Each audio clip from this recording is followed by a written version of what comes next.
So many times I've heard the objection, I'm very uncoordinated, I can't do Zumba. No, stop it, I don't want to listen. You might say, I don't like Zumba, or I prefer a less cardio workout. But nobody should avoid doing Zumba just because they don't know the steps. So today I'm going to explain how to dance some of the most famous Zumba steps. Before we dig into it, let me disclaim a couple of things. Disclaimer number 1. This video does not, in any way, substitute the proper Zumba basics training that you can purchase on Zumba.com. It's really two different things. In the Zumba basics training, you learn the Zumba formula, the names of each step, the arm and fitness variations, and you qualify as a Zumba instructor. Here I just want to give a hand to those who are curious or interested in trying a Zumba class, but they've never danced in their lives and they have no idea of what to do with their body, with their legs and their arms. That's all. Disclaimer number 2. There are definitely so many rhythms that you could dance in a Zumba class, but we can't stay here for hours and see each one of them. You wouldn't need it anyway, because once I will tell you what to hear and what to consider in the main rhythms, you will be able to apply the same concepts to any other rhythm. Cool, huh? Let's go! Unless your Zumba instructor is gone crazy and will add to the playlist a waltz, a 3/4 time like da da da da da da da da 1 2 3 1 2 3 1 2 3. All the songs that you will hear in a Zumba class are based on the common time of 4/4. 1 2 3 4 1 2 3 4. Now, if you have a background in music, you're used to counting 4 beats. 1 2 3 4. But if you have a background in dancing, you count 1 2 3 4 5 6 7 8. Basically, you count 2 bars instead of 1. Although it would make more sense to count 8 beats, because Zumba is a dance fitness program, I will give you the option to count 4 beats instead, because I reckon that many more people have studied music at school, for example, and hopefully this will make things easier. Remember, this is not a video for expert dancers. It's a video for those who don't know how to dance. For each rhythm, I'm going to address 1. The beats specific to that rhythm. 2. The main steps of that rhythm. 3. How to balance your weight while you do the steps. Let's start with the easiest rhythm, merengue. It sounds like... The image that I have in mind when I think of merengue is crushing the grapes with the feet. 1. Beats. In merengue, you just do 1 2 1 2, like a march. You alternate right foot and left foot, and that's it. Right, left, right, left. The dance beats are 1 2 3 4 5 6 7 8. In 4, 1 2 3 4. Super easy. 2. Steps. You can march 1 2 3 4 1 2 3 4. You can move forward and backwards 1 2 3 4 1 2 3 4.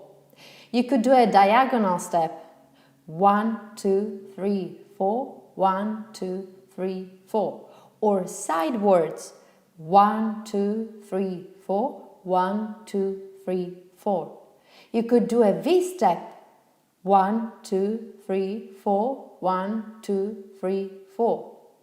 You could do a square 1 2 3 4 1 2 3 4.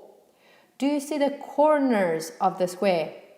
1 2 3 4 1 2 3 4.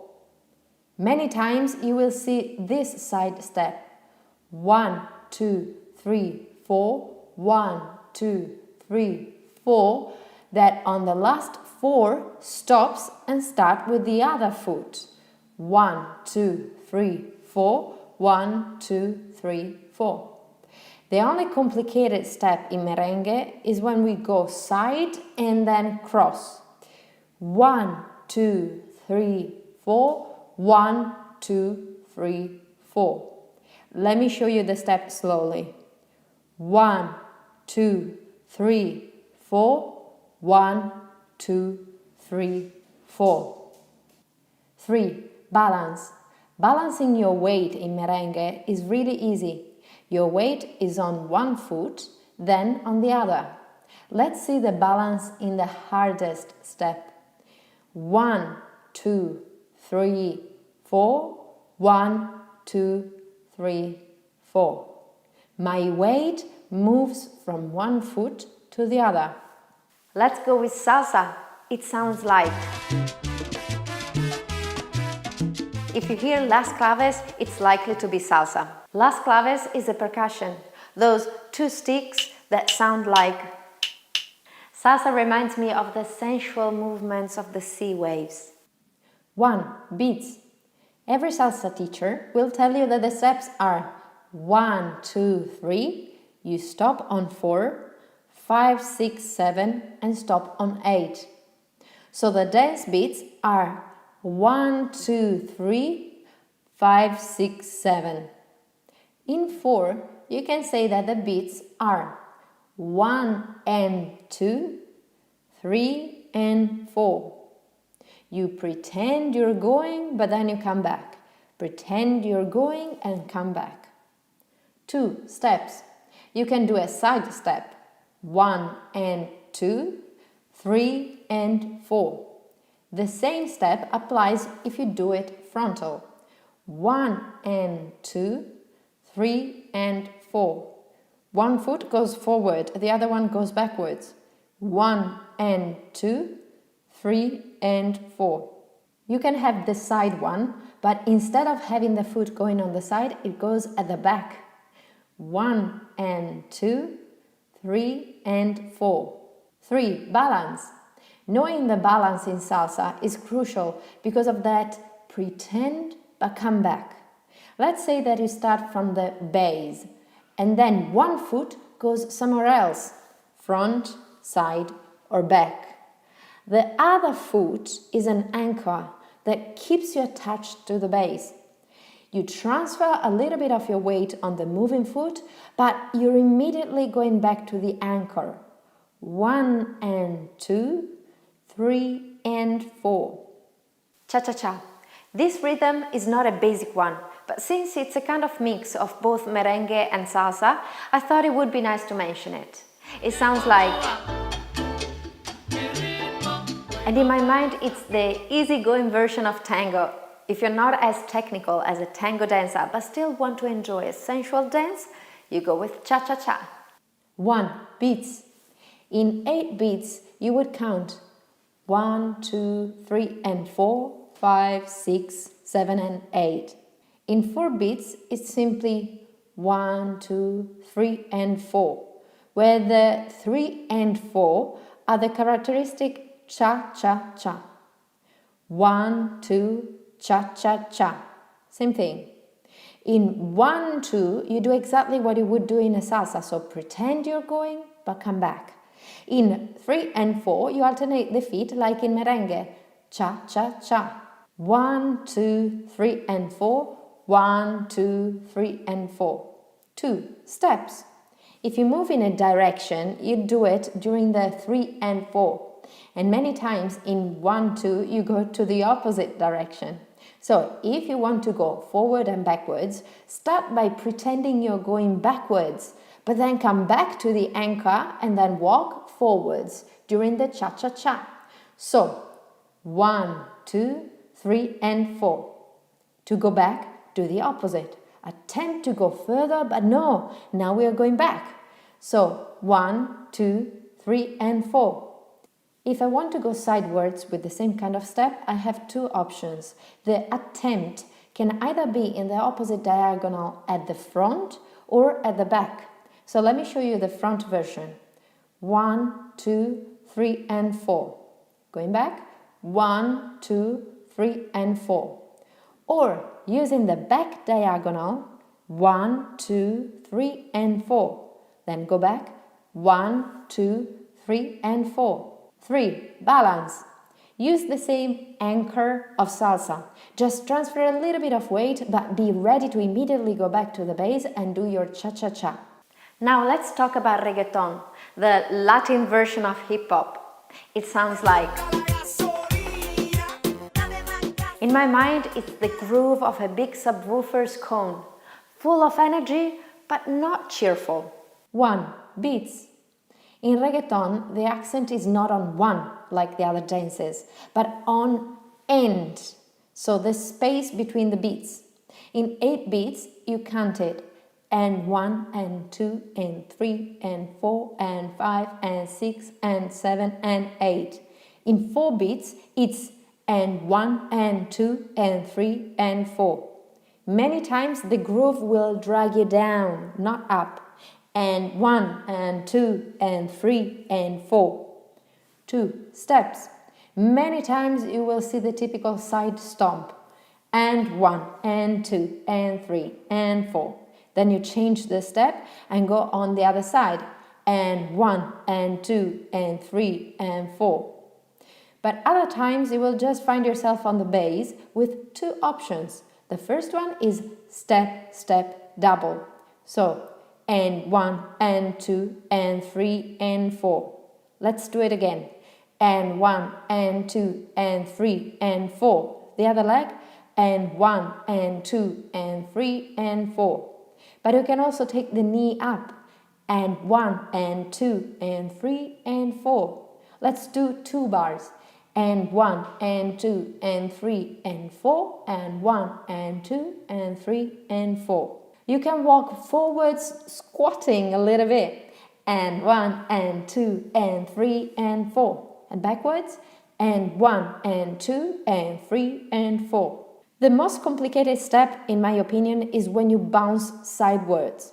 In this step, you do one knee up, other knee up, and then walk to the side. Let's do it slowly.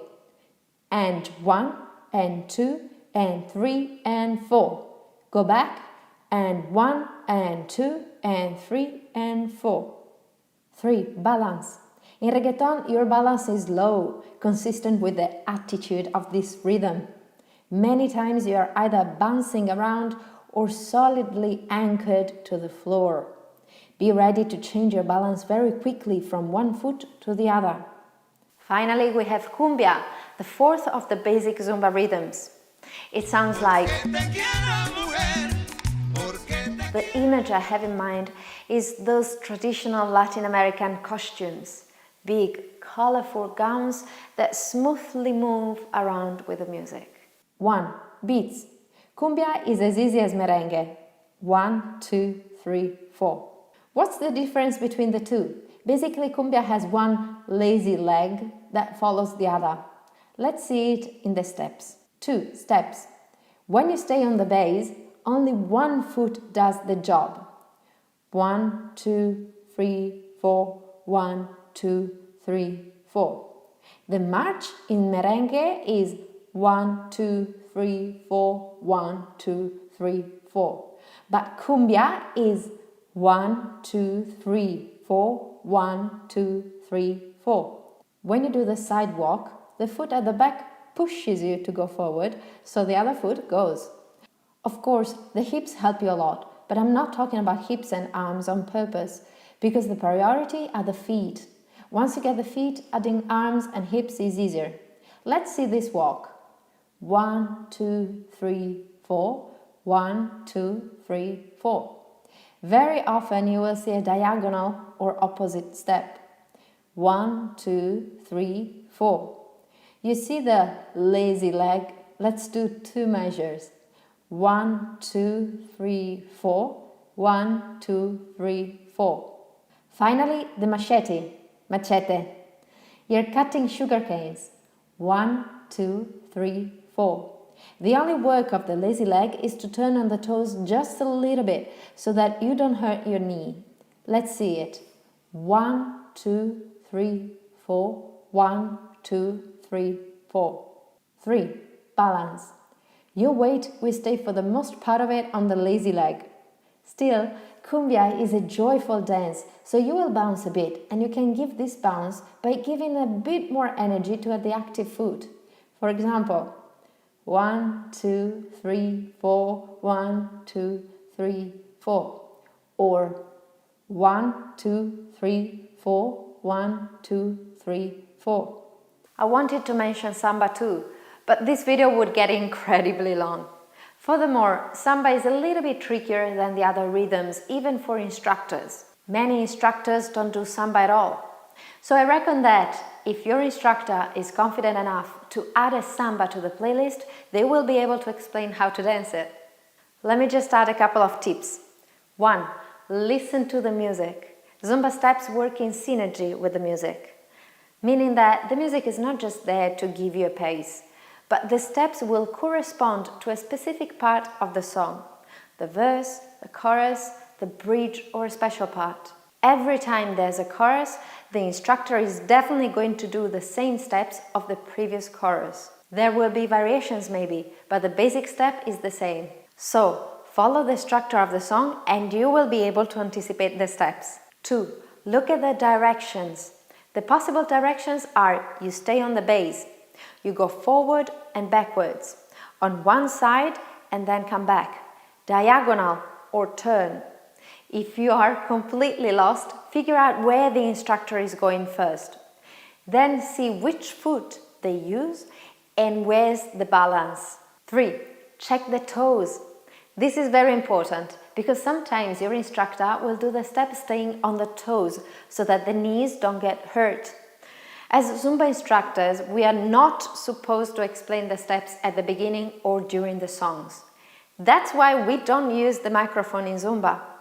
Cueing "stay on your toes" is not the easiest thing to do without misunderstandings, so make sure you check the instructor's feet. 4. You will get used to use your body to add the flavor. The hips, the arms, the bust and shoulders, the groove. Don't rush into doing exactly what the instructor is doing. Make sure you understand the step first. The rest will come with a little bit of practice. On this note, let me add, give it time. Would you expect to be able to speak a foreign language after only one lesson? I don't think so. Same goes with dancing skills. I made another video on how to survive your first Zumba class. Make sure you check it out. I hope I was clear enough. If you have any questions, let me know in the comments. Also, let me know if you have any other tricks to do the basic steps. If you like this video, please give it a big thumbs up, subscribe to my channel and share this video with any of your friends who would like to try or understand the Zumba basic steps. Stay safe. Ciao!